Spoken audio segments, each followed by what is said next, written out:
பிஸ்மில்லாஹ் ரஹ்மான் ரஹீம். கண்ணியமிக்க சகோதர சகோதரிகளே, அல்லாஹ்வின் நல்லடியார்களே, அஸ்ஸலாமு அலைக்கும் வரஹ்மத்துல்லாஹி வபரகாத்துஹு. அல்ஹம்துலில்லா. அல்லாஹும்ம ஸல்லி அலா முஹம்மதின் வஅலா ஆலி முஹம்மதின் வபாரிக் வஸல்லிம். இன்றைக்கி நம்ம பார்த்தீங்கன்னா ஒரு சில முக்கியமான திக்ருகளையும் இஸ்முகளையும் பார்க்க போகிறோம். இதை ஓதி அல்லாஹ்விடத்தில் துவா செய்து பாருங்கள். உங்களுடைய துவாக்கள் மறுக்கப்படுவதே இல்லை. வெறும் 3 முறை ஓதுனா போதும். சும்மா ஒரு 2 நிமிஷம் உட்காந்திங்கன்னா கூட இந்த அமலை யார் வேணால் செஞ்சிடலாம். அவ்வளோ ஒரு எளிமையான அமல் தான் இன்றைக்கி நம்ம பார்க்க போகிறோம். ஒவ்வொன்றாக பார்க்கலாம். அதில் முதல்ல நீங்கள் பிஸ்மி சொல்லி ஆரம்பித்து கொள்ளணும்.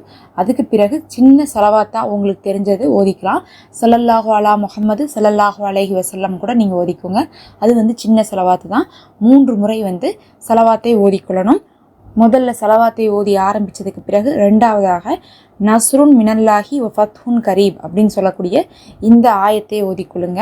இதனுடைய அர்த்தம் என்னென்னா, அல்லாஹுடைய உதவியும் வெற்றியும் சமீபத்தில் இருக்கிறது அப்படின்னு சொல்லிட்டு அர்த்தம். அதனால் இதை என்ன பண்ணுங்கள், 3 முறை ஓதிக்கொள்ளுங்க. அல்லாஹுடைய உதவியை தேடுறோம், அல்லாஹுடைய வெற்றியை எதிர்பார்க்குறோன்னா ஒரு அமல் செய்யும் போது அல்லாஹ் அதை அங்கீகரிப்பான், அது நம்ம கொடுப்பான் அப்படிங்கக்கூடிய நம்பிக்கை வார்த்தைகளை பேசுவதும் நமக்கு அந்த அமல்களை கபுல் செய்ய வைக்கிறதுக்கும் அந்த துவா கபுலாகிறதுக்கும் காரணமாக இருக்கும். அப்போ இந்த திக்ரை 3 முறை ஓதிக்கொள்ளுங்க. அடுத்தது நபி ஸல்லல்லாஹு அலைஹி வஸல்லம் அவர்களே நமக்கு சொல்லியிருக்காங்க, எந்த கவலையாக இருந்தாலும், எந்த துயரமாக இருந்தாலும், எந்த பிரச்சனையாக இருந்தாலும் நபி யூனுஸ் அவர்கள் ஓதிய துவாவை ஓதுங்க, அது உங்களை அதிலிருந்து கொண்டு வந்துடும் வெளியே அப்படின்னு இருக்காங்க. அதனால் லா இலாஹா இல்லா அந்த சுபஹானக இன்னி குந்து மினல் ஸாலிமீன் அப்படின்னு சொல்லக்கூடிய இந்த துவாவை நீங்கள் 3 முறை ஓதிக்கொள்ளுங்க. இதனுடைய சாராம்சமே நம்மளுடைய பாவத்துக்கெல்லாம் மன்னிப்பு கேட்டு இந்த ஒரு காரியத்தை அல்லாஹ்விடத்தில் ஏற்றுக்கொள்ள சொல்லி நம்ம துவா செய்கிறது தான். அதனால் உங்களுக்கு என்ன தேவை இருந்தாலும் கஷ்டம் இருந்தாலும் அல்லாஹ் என்ன பண்ணுவான், அதை நிறைவேற்றி வைப்பான். அடுத்தது பார்த்திங்கன்னா நாலாவதாக யா ஹசீபு அப்படின்னு நினைத்தோன்னா கணக்கு கேட்பவன் அர்த்தம். அல்லாஹ்வை என்ன சொல்கிறோம், மறுமை நாளில் எல்லாத்தையும் நீ தான் கணக்கு கேட்ப அப்படின்னு சொல்லிட்டு நம்ம சொல்கிறோம். அல்லாஹ் மறுமையை நம்பக்கூடிய அடியார்களுக்கு, அவன் கணக்கு கேட்பதை நம்பக்கூடிய அடியார்களுக்கு அல்லாஹ் என்ன பண்ணுவான், இந்த உலகத்திலேயே அவர்களுக்கான உயர்ந்த அந்தஸ்தை கொடுப்பான். யார் அல்லாஹ்வை நம்புகிறாங்களோ, அல்லாஹுடைய மறைவான விஷயங்களை நம்புகிறாங்களோ அவர்களுடைய தேவைகள் நிறைவேற்றப்படும். அப்போ யா ஹசீபு 3 முறை ஓதிக்கொள்ளுங்க. அடுத்தது 5வது யா சலாமு. யா சலாமுனா அல்லாஹுடைய சாந்தி உண்டாவதாகன்னு அர்த்தம். பொதுவாக பார்த்திங்கன்னா சாந்தி அளிப்பவன் அர்த்தம். பொதுவாகவே பார்த்திங்கன்னா நம்ம செலவாத் சொல்லும் போது, இப்போ நம்ம நபியின் மீது செலவாத் சொல்லும் போது அல்லாஹுடைய சாந்தி நபிக்கு உண்டாகட்டும்னு சொல்லுவோம். சலாம் சொல்லும் போது அல்லாஹுடைய சாந்தி உங்களுக்கு உண்டாவதாகன்னு சொல்லிட்டு அஸ்ஸலாமு அலைக்கும் சொல்லுவோம். பார்த்திங்கன்னா இந்த செலவாத்து, சலாமு, இந்த யா சலாமு எல்லாமே சாந்தியை குறிக்கக்கூடிய வார்த்தைகள் தான். அல்லாஹு சாந்தியானவன், அவன் தான் நமக்கு என்ன பண்ண முடியும், அந்த அமைதியை கொடுக்க முடியும்னு நம்ம சொல்கிறோம். அடுத்தது 6வது பார்த்திங்கன்னா யா முஜீபு அப்படின்னு என்ன அர்த்தம்னா, துவாவை ஏற்பவன் அர்த்தம். இப்போ நம்ம அல்லாஹ் எடுத்த துவா செய்கிறோம், அந்த துவாக்கள் ஏற்கணும்னா அவன் துவாவை ஏற்பவன் அப்படின்னு சொல்லக்கூடிய அவனுடைய இஸ்மை கொண்டு அவனை அலைங்க.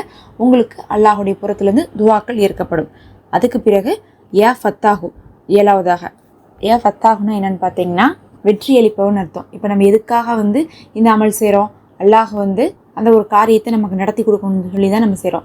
அந்த காரியம் நடைபெறுவதற்கு யார் யா ஃபத்தாஹுவை ஓதுறாங்களோ அவர்களுக்கு அல்லாஹும் அந்த காரியத்தை இலகுவாகவும் வெற்றிகரமாகவும் நடத்தி கொடுப்பான். கடைசியாக பார்த்திங்கன்னா ஆமன ரசூலு ஓதிக்கொள்ளுங்க. ஆமன ரசூலு அப்படிங்கிறது பார்த்திங்கன்னா பக்ரா சூராவுடைய கடைசி 2 ஆயத்து தான். இந்த 2 ஆயத்தையும் யார் ஓதுறாங்களோ அவர்களிடத்துல சைத்தான் வரமாட்டான். இன்னும் அந்த ஆயத்தை ஓதுபவர்களுக்கு அதுவே போதுமானதுன்னு சொல்லி தரப்பட்டுள்ளது. அதனால் அதை ஓதிக்கொள்ளுங்க. ஓதிட்டு கடைசியாக நீங்கள் என்ன பண்ணும், துவா செய்து கொள்ளுங்கள் அல்லாஹ்விடத்தில். உங்களுடைய துவாக்கள் என்னாகும், மறுக்கப்படாமல் கபுலாகும். இது ரொம்ப ஒரு சின்ன ஒரு அமல் தான். 3 முறை தான் எல்லாமே ஓதுறீங்க அப்படிங்கிறனால சீக்கிரமாக ஓதி முடிச்சிடலாம். ஓதி முடிச்சுட்டு நீங்கள் துவா செய்து கொள்ளுங்கள். அல்லாஹ்வே பொதுவான. மறக்காமல் லைக் பண்ணி ஹைப் பண்ணிக்கோங்க. நிறைய பேர் பார்த்திங்கன்னா இந்த எஸ்ஐஆர் ஃபார்மை ஃபில் பண்ணுறதை பற்றி தெரியாமல் சந்தேகத்தில் இருக்கிறீங்க. எங்களுடைய பெற்றோர்கள் இறந்துட்டாங்க, எப்படி எஸ்ஐஆர் ஃபார்ம் ஃபில் பண்ணுறது, 2002 நான் எஸ்ஐஆரில் இருந்தேன் ஆனால் அந்த தகவலை எடுக்க முடியல அப்படின்னு சொல்லிட்டு சந்தேகங்கள்லாம் கேட்டிருக்கீங்க. நம்ம அது சம்மந்தமாகவும் வீடியோக்கள்லாம் போட்டிருக்கோம்.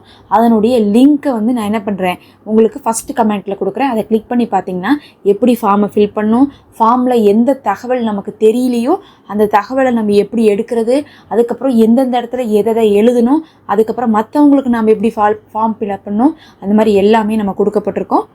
அதை கிளிக் பண்ணி நீங்கள் பார்த்துக்கோங்க. அஸ்ஸலாமு அலைக்கும் வரஹ்மத்துல்லாஹ்.